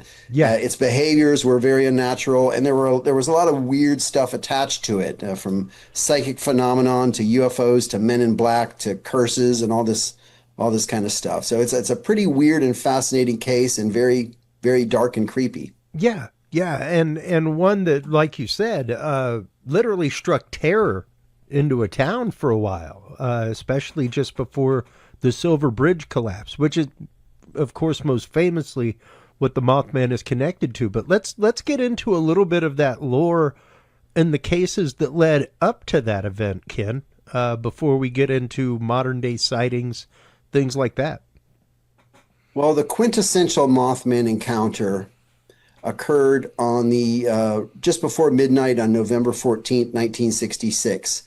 There were two young married couples, Roger and Linda Scarberry, Steve and Mary Mallett, were cruising around in their old 57 Chevy around an area known as the TNT plant, or TNT area, which is just next to Point Pleasant, West Virginia. Point Pleasant is a little town, right on the Ohio River on the border with Ohio, kind of a very rural area, still kind of the same after all these years. But the TNT area nearby was so named because during World War II, it had been used as an ammunitions manufacturing and storage facility. It's littered with about 100 of these concrete bunkers that are reinforced and covered with grass and dirt so they're not visible from the air, and they would store explosives in there. And then after World War II, the place was used for storing toxic chemicals and other things. But as is the case in rural areas, many of the young people would use it as kind of a lover's lane or a hangout place where they would go and party and stuff. And so the Mallets and Scarberrys were driving around looking for something to do just before midnight. And as they approached this old building called the North Power Plant, the women saw it first. What is that? And according to all four witnesses, what they saw was a man-like figure about 6.5 to 7 feet tall, they estimated. Of course, its most startling features were these big red hypnotic eyes that kind of transfix them, kind of seem self-illuminating. It did have wings attached to its back, and it had sturdy man-like legs. The head was kind of low slung, so they couldn't tell if it had a head. The eyes are kind of placed down here, if you will. And this thing waddled off towards the abandoned power plant building in a very clumsy fashion. Of course, they were terrified after a few minutes of being transfixed. They decided to tear off out of there, and then they claimed they saw this thing again on the top of a hill. It took off and chased them all the way back to town for several miles at speeds approaching 100 miles an hour, flying just above and beyond the car and then bumping into the side of the car. Mary Mallett, who's in the back seat, the ladies were in the back seat, the gents were in the front. Roger Scarborough was driving. Mary Mallett claimed she could hear this thing making a mechanical squeaking noise. And then just before town, when they were getting into the kind of the lights of the outside of town, the thing disappeared. Well, of course, they were in shock, didn't know what to do. They thought about going to the police, but they didn't think anyone would believe them, frankly. So they drove to Tiny's Drive-In, which is on the outskirts of Point Pleasant, which was just about to close right before midnight. They knew some people that worked there, and they talked to some people there, and they convinced them, hey, call the police. So a guy named Deputy Millard Halstead showed up and led them back, hesitantly back to look for this thing. And I'm leaving out another possible sighting when they went back, maybe on the fringe of town, but they didn't see it when they got out there. There was a mysterious cloud of dust. The police officer's radio seemed to go out of control and was garbled messages like a phonograph, or something, playing backwards. And it was just, lots of weirdness. Well, ultimately, Mary Mallett and Linda Scarborough were in shock. Both ladies had to be taken to the hospital and evaluated for panic and PTSD. And then the four couples were obviously had a restless night where they kind of camped together. But, the following morning, the Sheriff George Johnson announced this encounter. It should be noted that the law enforcement officials that interviewed these couples knew them. It's a small town. Yeah. Everybody knows everybody. They knew them to be, sober, clean, pretty straight-laced kids, and that they were very, very terrified by something. So that was the original story. And it was picked up by the local news wires, of course, or national news wires. And the name Mothman was not immediate. It was referred to as the bird monster, the Mason County bird. People just assumed, foregone conclusion, that they saw some kind of monstrous bird of some type. But that was the quintessential sighting. The following night, a woman named Marcella Bennett had a very close encounter with this thing rising up behind her car near the TNT area. And, after that, of course, mass hysteria ensued, and people were going out to this TNT area in droves with, guns and pitchforks and baseball bats, and whatever, trying to find this creature. And the local officials had to, do some crowd management. And so that was it. And then there was, there were a number of sightings, and we could talk about those for about the course of a year until the tragedy of the Silver Bridge collapse, which occurred, pretty much exactly 13 months after that, on December 15th, 1967. And that is what many people attribute the Mothman to, as kind of a harbinger being that shows up, because it's not like there was any pre-existing lore before that, any sightings before that in the area, anything like that, correct? Yes. The fact that the Mothman sightings really kind of stopped occurring right around the time the bridge collapsed, or right before that. Many people do associate the Mothman with the tragedy of the Silver Bridge collapse, and a lot of that was that idea was kind of initiated by John Keel, author of the Mothman Prophecies, who we just mentioned, and also a colleague of his named Gray Barker, who was a UFO author who wrote a book called The Silver Bridge in 1970.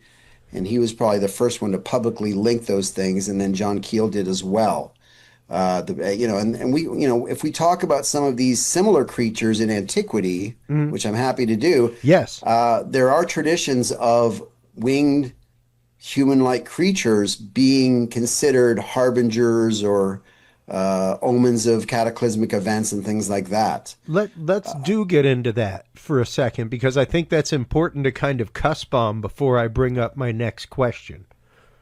So an example, an old example would be Pazuzu, which was in Assyrian, the winged demon in Assyrian, mythology.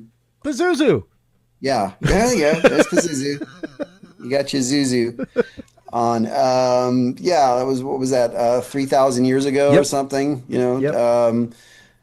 2,500, 3,000 years ago, the ancient Assyrians had Pazuzu, which was typically depicted as, in your figurine, as a human-like form with a dog head, 4 wings, and typically his right hand is up in this position. Like a lot of mythological beings, Pazuzu had a duality in nature. It was considered to be a harbinger or omen of, famine, pestilence, bad weather, and things like that. occasionally Pazuzu could also be a hero if he was driving another evil force into the underworld or whatever. But that's a very old example. And then, Yeah. you know, in more modern times, you have, for example, in Irish and Scottish folklore, you have the banshee and scree, respectively, and those are also winged creatures that are said to appear right before a tragedy. There's an old story from the Battle of Culloden Moor. You know, hundreds of Jacobite soldiers were slaughtered right after this winged creature supposedly flew over, this scree flew over the battlefield. And then, as you know, in Mexican Texas folklore, we have things like lechuza, which is a shape-shifting witch, and owls in general. In many cultures, the appearance of an owl outside the window is considered to be, you know, a premonition of death or illness. Yep. Same with hearing an owl hoot. Yeah. So there are these recurring themes of winged harbingers that appear in the sky. Now, there are also some that have to be kind of discounted. In the movie The Mothman Prophecies, which came out in 2002, a lot of folks have seen that with Richard Gere and Laura Linney, you know, they make mention of a Mothman-like figure appearing before the Chernobyl nuclear accident, the Black Bird of Chernobyl. Now, that was completely made up for the movie, but has kind of become ingrained into the Mothman mythology to the point where a lot of people now believe that happened. Other fictional accounts are a Mothman-like creatures being seen before 9/11, before the towers collapsed, or before a great hurricane in Galveston, and those types of stories. So a lot of those we have to kind of take with a grain of salt. But there is an underlying theme or current or motif of things like Mothman appearing before a tragedy. Interesting. And of course, you know, the very long history of protectorate beings that are winged, like gargoyles, things like that. The Apkallu in ancient Sumerian mythology, and gargoyles, you're right. Again, it's that duality of nature. So, you know, Garuda in Hindu and Buddhist mythology. Sometimes they are enemies, demons to be feared. Other times they can be protectors or helpers. Yeah. And you know, even the interesting case right up there where you're at now, the Jersey Devil. You know, whenever you start looking at that and the concepts behind that, I mean, of course, the lore behind that is totally different, with somebody being cursed by a witch, all kinds of things, and the offspring becoming what the Jersey Devil is. But when you're talking about winged humanoids that are stalking people by night, that's right up there in that same neck of the woods. Yeah, I did include the Jersey Devil in the book. Admittedly, it's not the most humanoid-looking creature based on the archetypal descriptions. You kind of nailed the story, the legend. Back in 1735, supposedly a Mother Leeds, who was this poor destitute woman that lived in the Pine Barrens of southern New Jersey. She already had 12 children, and she became pregnant with a 13th, and she was a widow or something like that. So basically, when she gave birth to this 13th child, she cursed it, and it spawned wings and turned into this horrible monster. So there you've got a nice illustration there of the Nelson Evans sighting of the Jersey Devil, which occurred on January 9th, 1909. According to Mr. and Mrs. Nelson Evans, they watched this creature gallivanting on the roof of their shed for several minutes. They said it was about 3.5 feet tall, kangaroo-shaped body with long legs, bat-like wings, a long head or muzzle, and glowing eyes. Some Jersey Devil eyewitnesses also described, horns, and of course it had this long tail, like a forked tail, kind of like a devil's tail. So that's kind of a chimera or a gargoyle, which you just mentioned. But there are a lot of similarities, I feel, between the Jersey Devil mythos and things like Mothman, because you did have, first of all, you have an impossible creature. That's the first thing, with wings flitting about. And then many of the encounters are hyper aggressive. According to one account, the Jersey Devil melted some railroad tracks when it blew fire on them. It attacked a trolley car full of people. It killed a dog. It was a very nasty sort of creature. And then you have all these weird elements associated with it, the stories of a curse and Yeah. things of that nature. And you actually have a specific place kind of associated with it too. You know, the Mothman, of course, is associated with the TNT area in Point Pleasant.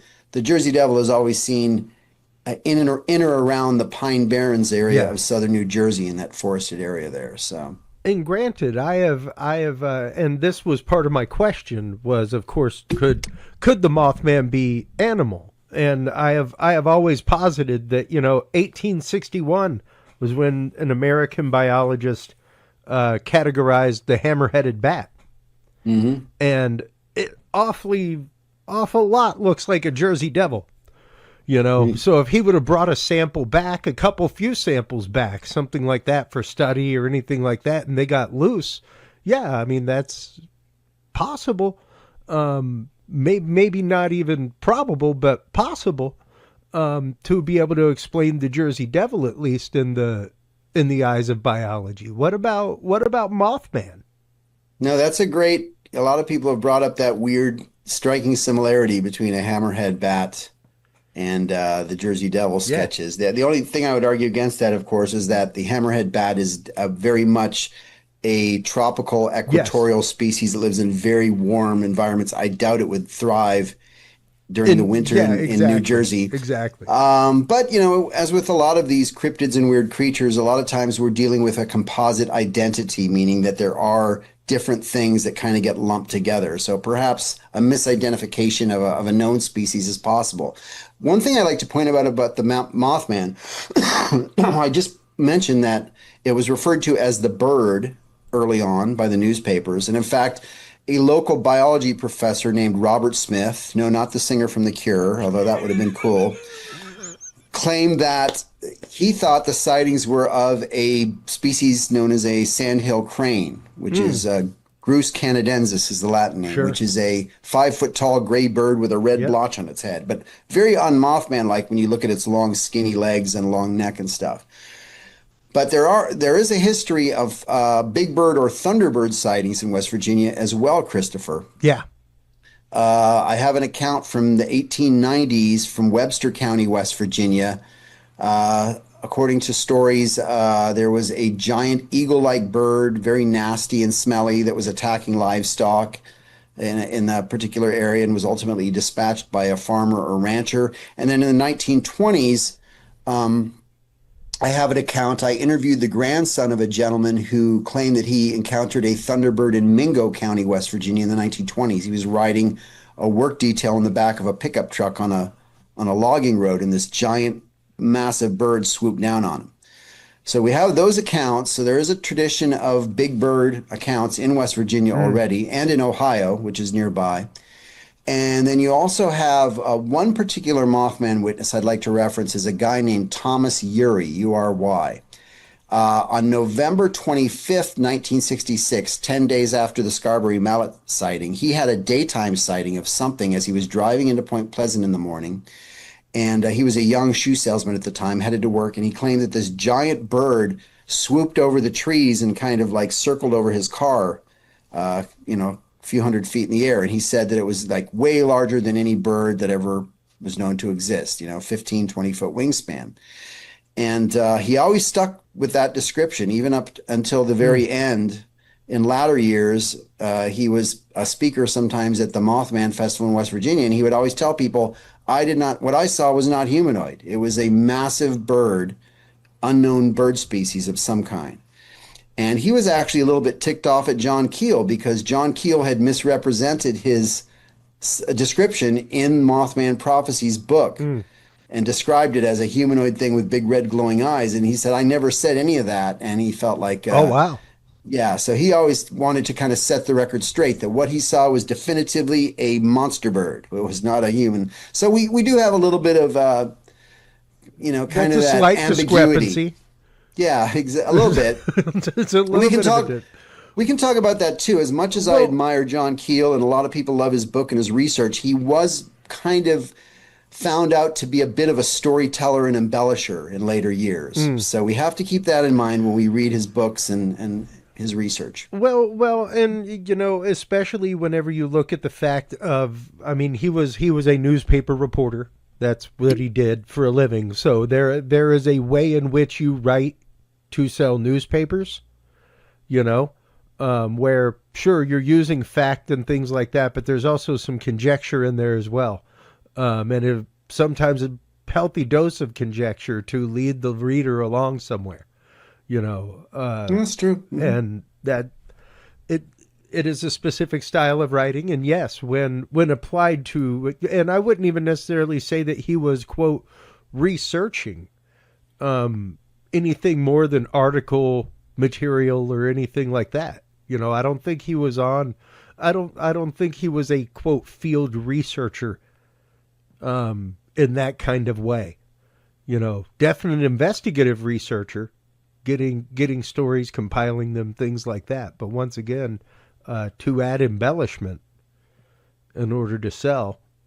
Yeah, that's true. Now, I do know I never had the honor of meeting John Keel, and I'm certainly not here to disparage his reputation or anything, but I have spoken to people that did know him, and, he blamed a lot of that embellishment stuff on his editors. So he said that, it's a lot of times that was the case where they would go through and be editing the book and, well, let's touch the size. Not that dissimilar from a lot of the TV shows that we see now where the producers maybe step in and say, well, let's make this a little more interesting or exciting for the audience because it is ultimately entertainment. Yeah, absolutely. So you kind of hit on a key point there. So the other thing we have to point out about Keel is, he was obviously a very colorful personality. And he had a little bit of a confirmation bias because he was coming from more of a UFO background initially. And then he also had some interest in demonology and different topics like that. He had kind of a Fordian view. If your listeners, I'm sure, are familiar with Charles Fort, who kind of in the early 20th century authored many books about anomalous phenomenon, and the Fordian view is that all of these things might be interconnected somehow. Yeah, whether you're talking about UFOs or spirit phenomenon or cryptids or whatever. So there's still a lot of people that kind of view it that way, and I'm open-minded, but I love your open mind, especially as somebody who really comes at things, and especially your research, from a very biological point of view, and scientific point of view. So it's one of those to hear you say supernatural is interesting, Ken. It's fascinating to me to hear you resolve to the fact of this seems to be some kind of supernatural phenomena that is tied to the Mothman. Well, I certainly have a lot of colleagues that are, do that kind of research. And, absolutely. So I think there's something to it. What I often tell people when I'm discussing this kind of weird stuff is that, I've seen a door slam by itself in a so-called haunted house in Jefferson, Texas. I've seen a black triangle UFO fly over Charles Mill Lake in Ohio back in 2004. So, I mean, those things, in my mind, there's a valid phenomenon going on that warrants investigation. But I'm not necessarily about, trying to find connections between these different things. I think all of these phenomena kind of stand alone in their own merits. They kind of have a lot going for them. Yeah. But they're interesting aside here, Christopher, because I'm working on a new presentation I'll be doing this year called The Sasquatch as an Undiscovered Species. And I do want to sort of challenge a lot of these ideas about Bigfoot UFO connections. And what I've found so far is that the very first reference that I can find is by John Keel in his 1970 book, Strange Creatures from Time and Space. Wow. He does a chapter on Bigfoot. And I think he calls it Abominable Swamp Slobs is the name of the chapter. Kind of funny, but he's the first one to suggest, hey, is there a connection between Bigfoot and UFOs? And then in 1972, just 2 years later, UFO researcher Jerome Clark and cryptozoologist Lauren Coleman co-authored an article in the Flying Saucer Review talking about Bigfoot and the possible Bigfoot UFO connection. And then the following year, in 1973, we had a flap of sightings in Pennsylvania, down there in like Westmoreland County and stuff, that, investigated by Stan Gordon, some really weird Bigfoot UFO type cases. So I think that whole idea kind of spawned in the early 70s. And then if you remember a lot of those UFO magazines from the 1970s, Christopher, a lot of them would put Bigfoot on the cover. Fate magazine, things like that. Yeah. So, I mean, it just became, I think it became, because of that influence of a lot of that time period and a lot of those kind of early UFO publications and things, I think that's where that whole idea has kind of sprung from, because there's really not a lot of evidence that those two things are connected, in my opinion. Well, and that is a topic that we've discussed before on the show whenever we've had you and other researchers on, especially the very modern phenomena of Bigfoot and portals. Mm-hmm.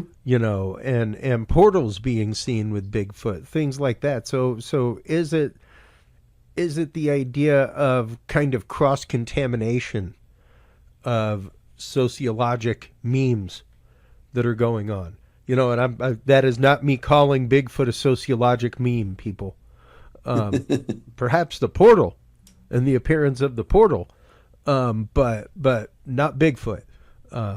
I still always say I believe that there is a large hominid species roaming the woods of North America and beyond, but there is something else that's there, and once again, to hear you come to the point of saying, like, you don't think that there is any means by which Mothman could be animal. Well, let's spin it around. I mean, the Mothman. Okay, here are the points of the Mothman. At the outset, I said supernatural. So the physical description, we already mentioned, it's a biological impossibility, what was described by the eyewitnesses, the initial eyewitnesses consistently. Even the wingspan of the Mothman, which was estimated at 10 feet across, that's not very big for something that stands 6.5 to 7 feet tall. That's right. So the physics just don't work, how did this thing, and it didn't, seem to have to get any inertia to fly. It just took off the ground and flew at these impossible speeds. So we got unnatural physical descriptions, behavioral descriptions. And then, moreover, there were some actual accounts many accounts of UFOs being seen in the sky above the TNT area for months after the Mothman sighting. I mentioned Marcella Bennett earlier, the second Mothman, well, really the fifth Mothman eyewitness, I should say. She and her brother were seeing this weird light in the sky as they were driving to this property where they ultimately encountered the Mothman a little while later. I've interviewed a woman named Linda Sigmund, who claims that she and her boyfriend at the time had a UFO sighting near Point Pleasant, and that they saw the Mothman pretty much come out of the UFO.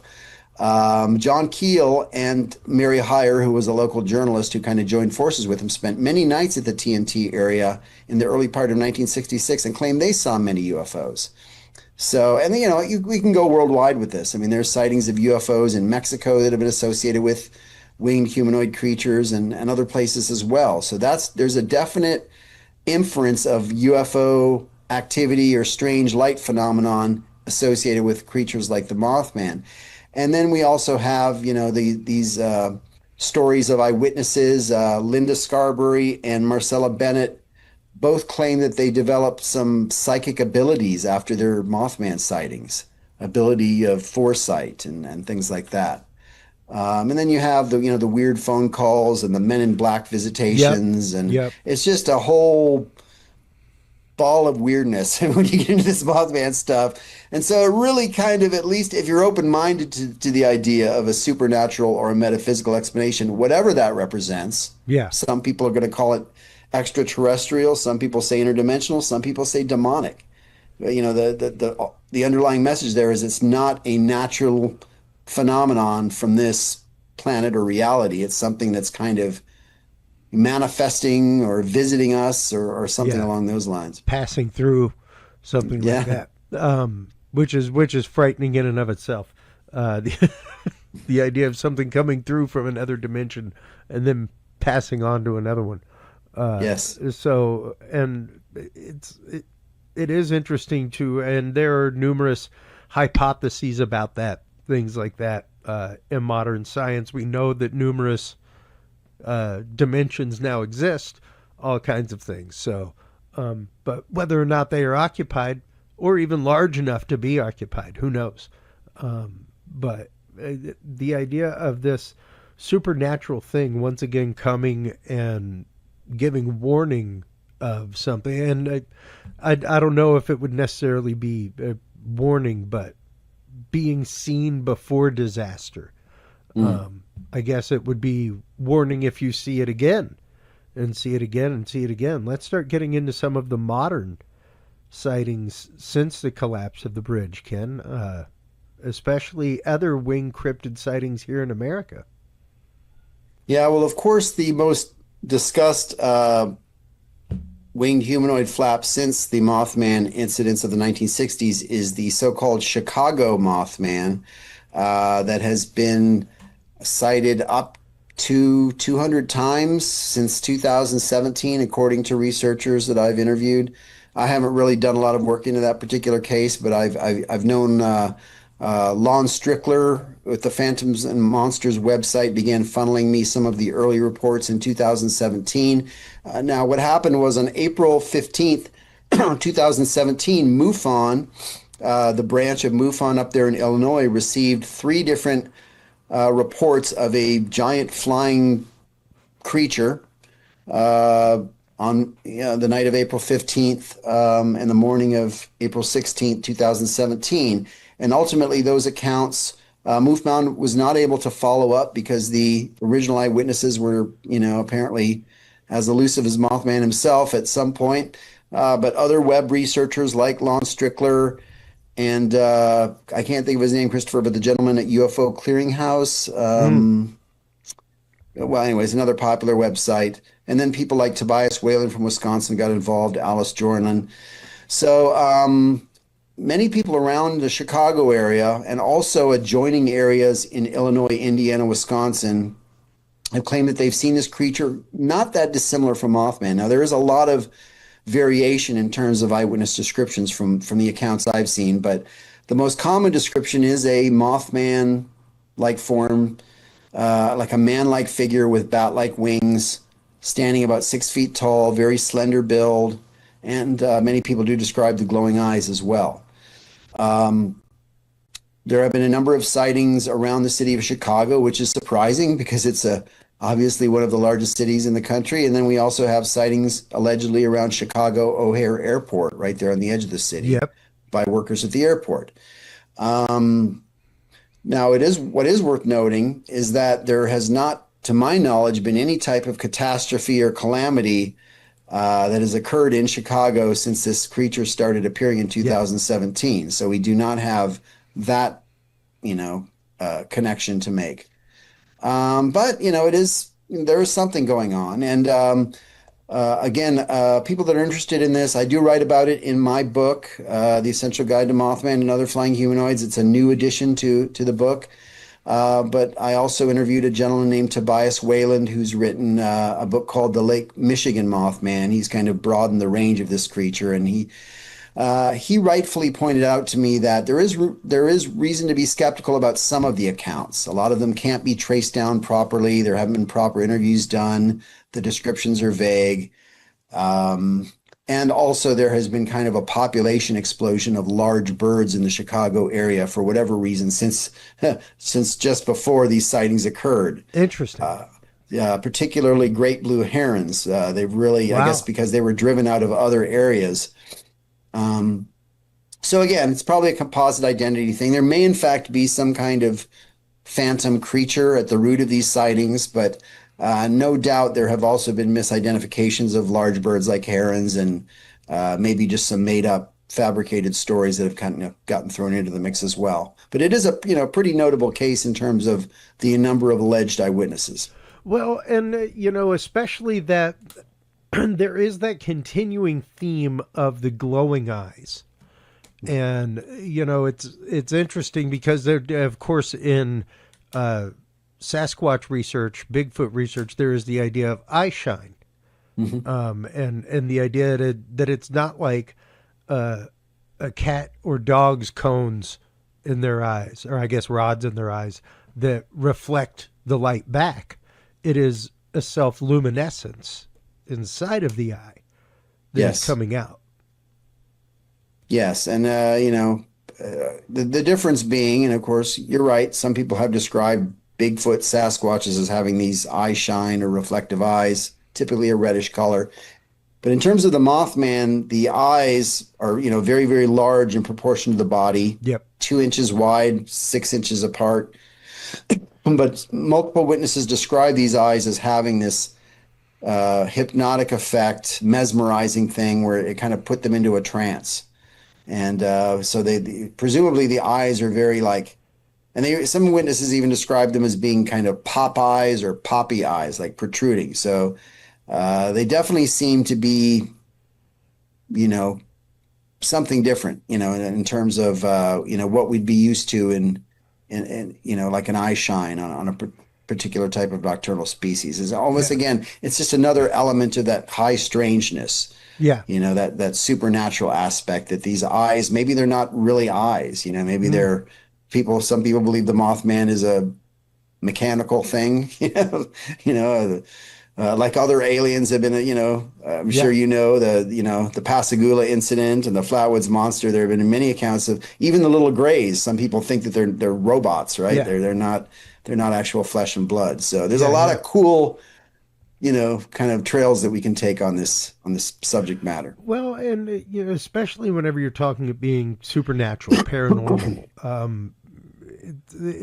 it does leave a lot of trails open for investigation and for similarities in other cases. So it's especially when you're talking winged cryptids, because once again they go back through history. So are there any native reports, anything like that, anything from the local indigenous population that would appear in their lore or history that would substantiate such a thing, Ken? Well, I haven't found anything in West Virginia per se. There is a creature from a tribe up in Maine. I think it's the Potawatomi, but I can't remember exactly. But researcher Mark Hall talked about it's a flying head, basically, is what it's described as. It's like a disembodied head with wings that flies around in the air, and that's kind of weird. But then you have there's a tribe in Oklahoma that talk about like an owl man type creature, which there's actually an owl man in England that's been reported as well.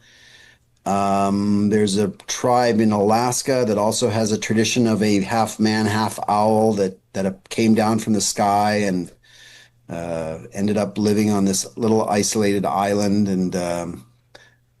And I think also, if you look at some of the pueblos in New Mexico, there are some Mothman type pictographs of like weird flying creatures that seemingly have that. So there's hints of it here in North America, Christopher, but I think, you really have to look at the broader picture of different mythologies and folklores around the world to really, build a case for these creatures in antiquity. Because again, you have we talked about the Assyrians and Sumerians, the ancient Greek had the harpies. Yep. Japan has something called the tengu. In Mexico and Central America, there's something called camasots or sots, the death bat, which is like a man-like bat creature. And then there is even some modern stories of things like the orang bati or man bat from Indonesia, the papabawa from Africa.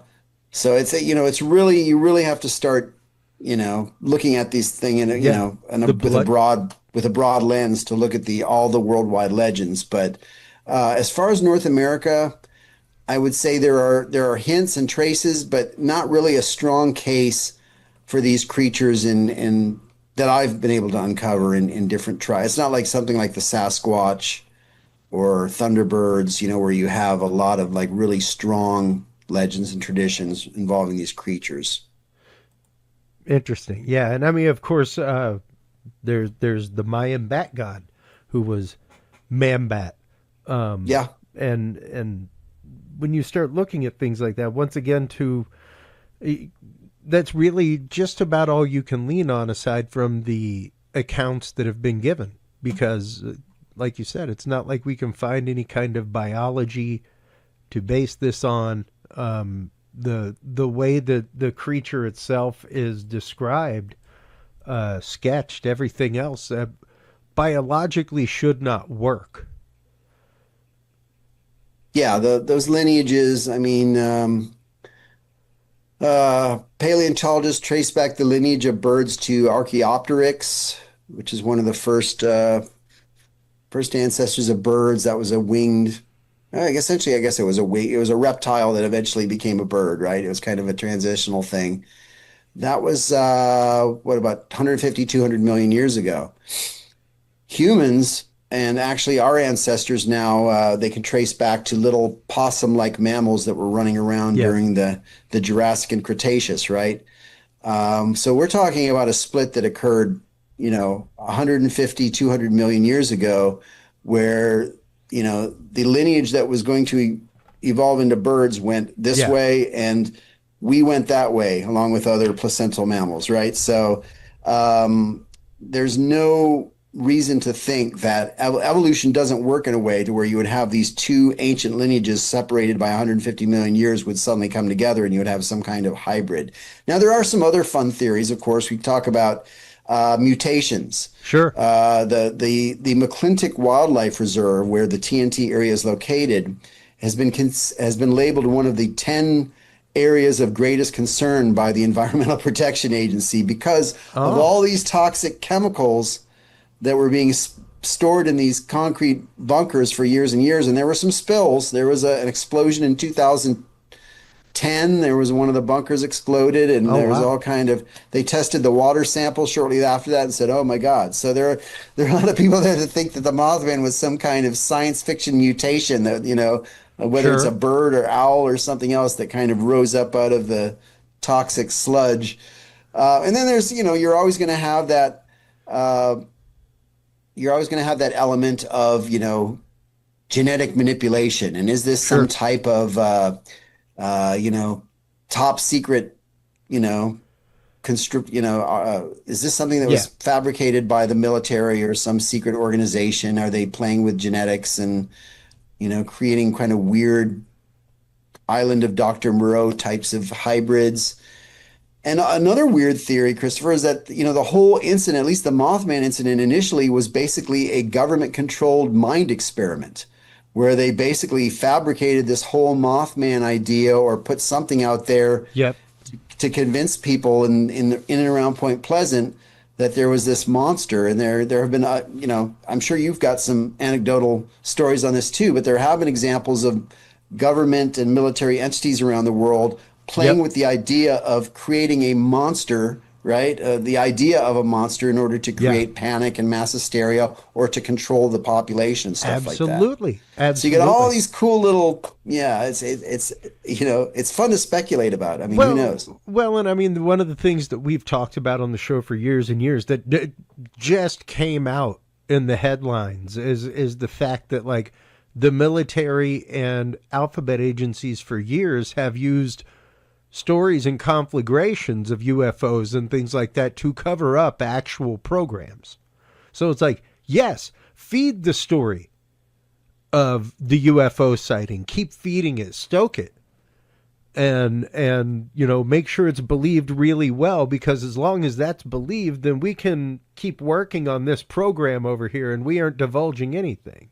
Right. So the idea of Mothman being some kind of super soldier program, it's interesting because especially out there in the cryptid communities, there are many a story of cryptid alphabet agency cooperation. People that are part of dogman units and Bigfoot hunting units, and Bigfoot helps them hunt and all kinds of things. So even the idea of Mothman being part of that, being or even being used as a beard by the alphabet agencies for some other type of experimentation upon the people of Point Pleasant.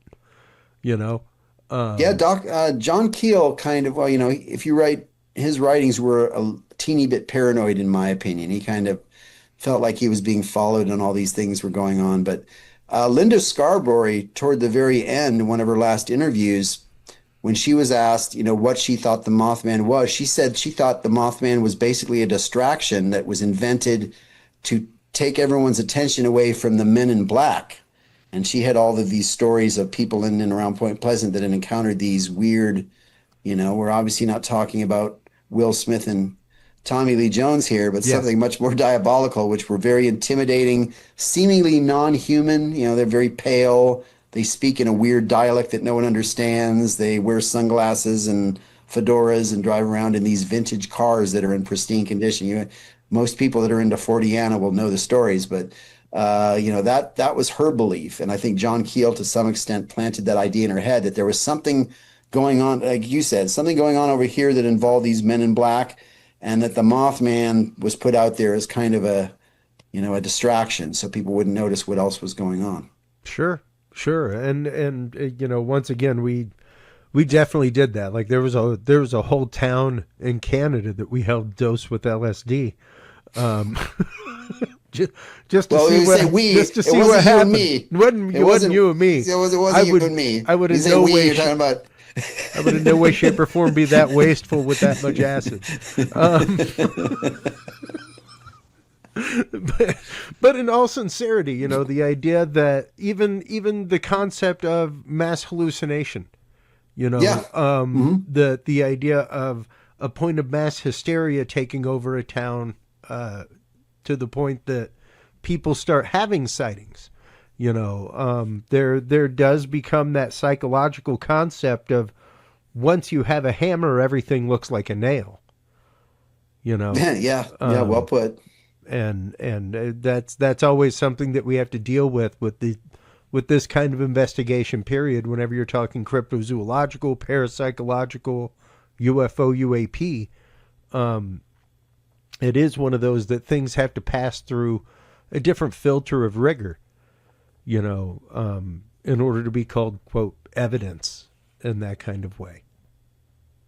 Yeah, it's a very weird subject. Like I said, I'm far more comfortable running around in the woods looking for a 7.5 foot tall upright ape, or skimming Loch Ness and looking for evidence of that. When you get into this kind of stuff, it's like, but I want to underline this again, Christopher. I have interviewed many people who claim that they've encountered things like the Mothman, and these are very traumatic experiences. Absolutely. I mean, these people have been very affected in a very disturbing and profound way. Yep. I've had witnesses break down and start sobbing, as they're telling their stories.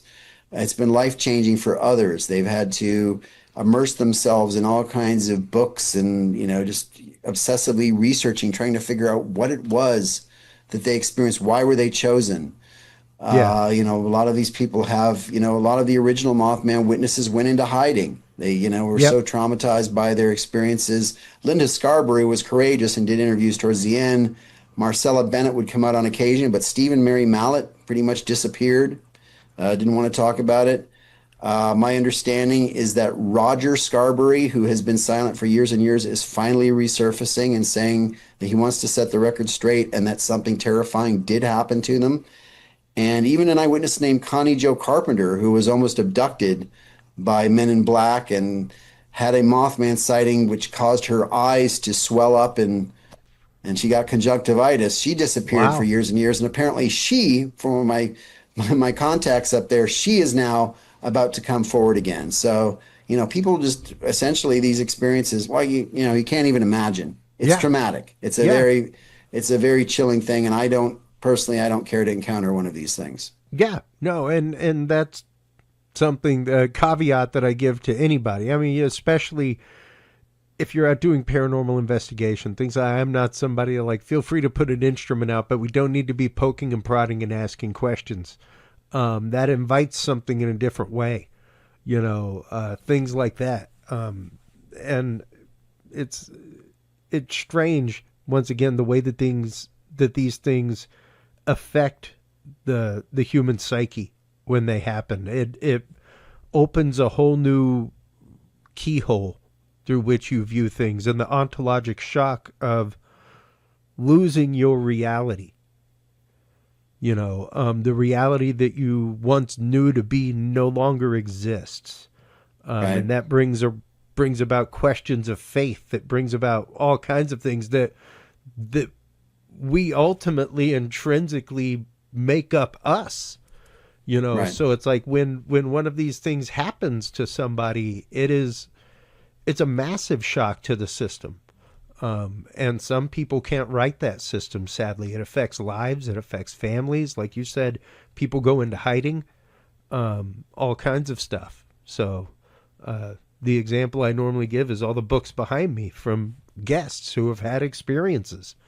They end like a Disney movie, but with understanding and great empathy for their experience, but they also start like a Disney movie, which means it's a really, really horrible experience for one character in the story.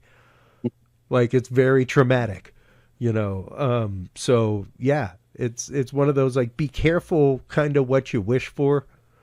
Whenever you're out doing this kind of investigation, whenever you're looking for things, because you may have the experience that you're looking for, and it may not be a good one. Even most people that have seen Sasquatch, stuff like that, the initial response is absolute shock and fear. They may come to terms with things afterward, but the initial response is shock and fear. Because it's Absolutely. just something that is totally different to the reality that your mind knows. So, well, I want to thank you for your time today, Ken. It's always great chatting with you. It's always great talking. I am looking forward to finishing. I got probably about a good halfway through the book before we had this conversation. So I want to say I left off shortly after the Tengu. In there. So I am looking forward to finishing the rest of this. Where can people go? Because you've got cryptozoology classes that you put on online, all kinds of things. Where can people go to find everything that is Ken Gerhard? Where can they go to buy the new book? Where can they go to take classes from you? Let everybody know about everything, Ken. Well, thank you again for having me on, Christopher. Always. It's always a great time speaking with you. People can just go to my website, kengerhard.com.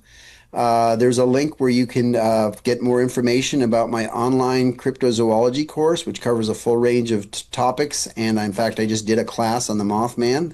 Oh, wow.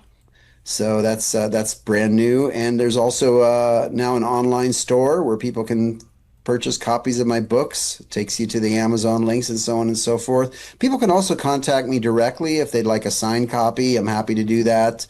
And I am visible on lots of social media, Facebook, Instagram, YouTube, and I also have a Patreon, Exploring Cryptozoology. If folks want to follow me on there, I've got exclusive content and stuff available. And that's also a great way to sign up for the online classes. So Yeah, absolutely. I've been excited to see you. I have a certificate from Gerhard University.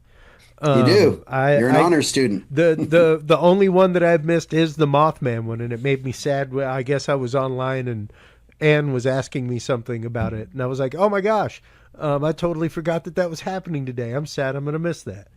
So I'm glad that went well and that the classes are going well and being received well, because I think it is important, especially in the world of cryptozoology, for people to understand that cryptozoology is a first part of zoology. We first have to hypothesize these things are out there before we start searching for them. So even the idea of wondering and hypothesizing and questioning, that is a hugely important part of science. So absolutely. Thank you for all you do, Ken. Thank you for all of your amazing research. Bless you.